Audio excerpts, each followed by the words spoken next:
Merci d'avoir choisi Radio J ce matin pour démarrer votre journée. Et comme chaque matin à cette heure-ci, eh bien, nous retrouvons l'histoire des Juifs de France en compagnie de notre féru d'histoire, Christophe Dard.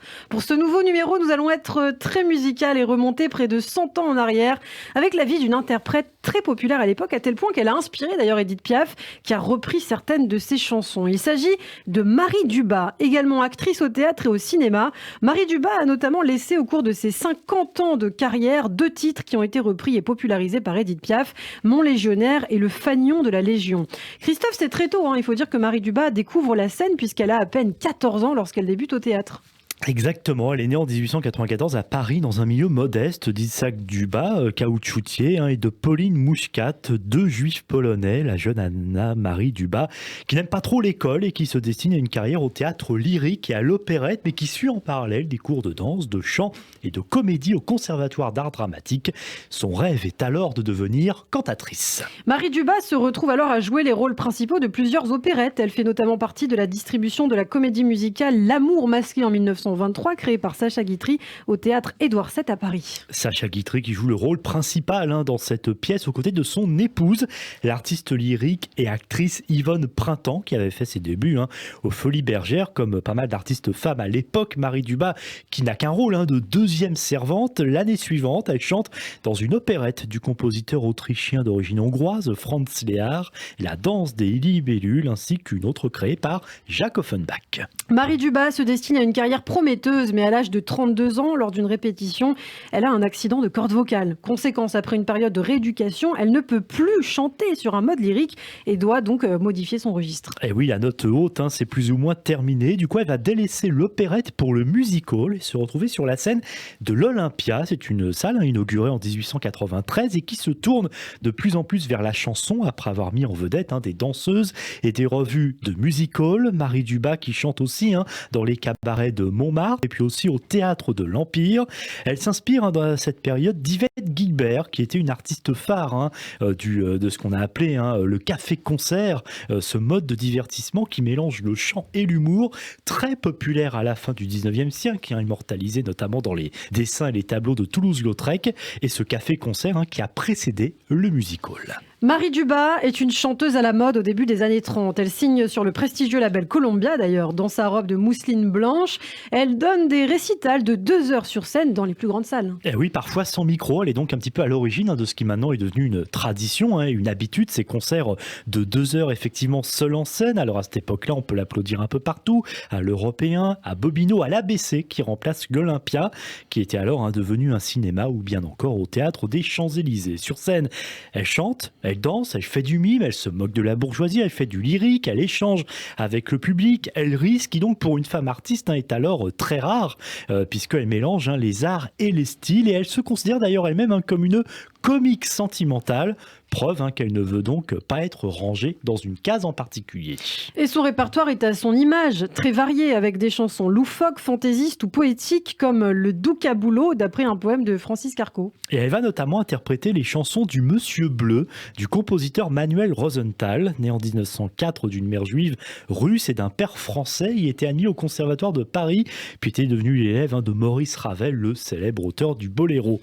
Compositeur de pièces lyriques, Rosenthal sera à la fin des années 30 à la tête de l'orchestre de Paris PTT, puis après la guerre qu'il a passé en zone dite libre et dans la résistance, il sera le directeur musical de l'Orchestre national de la radiodiffusion française, directeur aussi de l'Orchestre philharmonique de Liège en Belgique, et puis il jouera dans le monde entier, surtout aux États-Unis, notamment au Metropolitan Opera de New York. Marie Dubas interprète aussi des chansons dramatiques. Justement, l'une d'elles va devenir un classique de son répertoire et de la chanson française. Signé Raymond Assau pour les paroles et sur une musique de la pianiste Marguerite Monod. On est en 1936 et le titre s'appelle Mon Légionnaire, titre qui raconte l'histoire d'une femme amoureuse d'un membre de la Légion, ce dernier qui va connaître un destin tragique. Je sais pas son nom, je ne sais rien de lui. Il m'a aimé toute la nuit, mon légionnaire. Et me laissant à mon destin, il est parti dans le matin plein de lumière. Belle musique. Mon légionnaire, oui, par Marie Dubas. Le succès d'ailleurs sera tel qu'un court-métrage sera réalisé avec Marie Dubas elle-même. Et Mon légionnaire va être repris dès 1937 par une jeune interprète de 22 ans qui débute, elle, sa carrière. Il s'agit d'Édith Piaf qui dira à plusieurs reprises toute son admiration pour Marie Dubas. Elle a 21 ans et donc de moins que Dubas. Et pour la jeune Piaf, c'est un modèle à suivre. Piaf qui dira d'ailleurs 3 couplets, 3 refrains avec toute une vie derrière. C'est elle qui l'a créé. Elle sait faire rire, je ne sais que faire pleurer. Marie, vous êtes la plus grande et je vous dois tant. La version du Légionnaire par Édith Piaf va rencontrer un énorme succès. Et d'ailleurs, le parolier du titre, Raymond Assaut, et la compositrice Marguerite Monod vont travailler avec la Môme des années plus tard. Ouais, Marguerite Monod qui sera la compositrice de l'hymne à l'amour, écrite par Piaf elle-même, après la mort de Marcel Cerdan, et de Milord, écrit par Georges Moustaki. Il était même question, à la fin des années 50, qu'Édith Piaf et Marie Dubas montent ensemble sur scène. Mais bon, on verra, Marie Dubas était un peu passée de mode, et puis Édith Piaf n'était pas en très grande forme. Pour en revenir à cette chanson, Mon légionnaire, vous l'avez peut-être entendu, certains connaissent plus une version plus récente, et oui, qui date de 1987, par Serge Gainsbourg sur son ultime album You're Under Arrest. Alors Gainsbourg, en plus, qui ne change pas les paroles de la chanson, ce qui du coup chanté par un homme peut donner évidemment un caractère homosexuel et beaucoup plus érotique à l'ensemble. Et d'ailleurs, Serge Gainsbourg dira que cette chanson, Mon légionnaire, faisait partie des titres qu'il entendait, qu'il écoutait dans son enfance à Paris. Et à la même période, Marie Dubas chante un autre titre qui sera aussi repris par Édith Piaf. Il s'agit du Fanion de la Légion, écrit et composé par le même tandem que pour Mon légionnaire, donc Raymond Assaut, Marguerite Monod. Et on retrouve le même thème, celui de la Légion étrangère, qui, il faut dire, depuis sa création au siècle précédent, sous le règne de Louis-Philippe Ier, a toujours donné lieu à un imaginaire, notamment dans la littérature et le cinéma. Mais si dans Mon légionnaire, la Légion est dépeinte au travers des yeux romantiques d'une femme avec son amant, et bien dans le Fanion de la Légion, là c'est beaucoup plus militaire, puisque c'est l'institution qui est le sujet central et qui est glorifiée à travers 30 légionnaires qui se trouvent dans un fortin perdu en plein Sahara. Oh là là là là, belle histoire. Il restera dans les vaisseaux leur torse nu suivant la gloire. Ils n'ont plus d'eau dans leur bidon et presque plus des munitions. La la la la la, belle histoire. Là quand on va sur le bastion.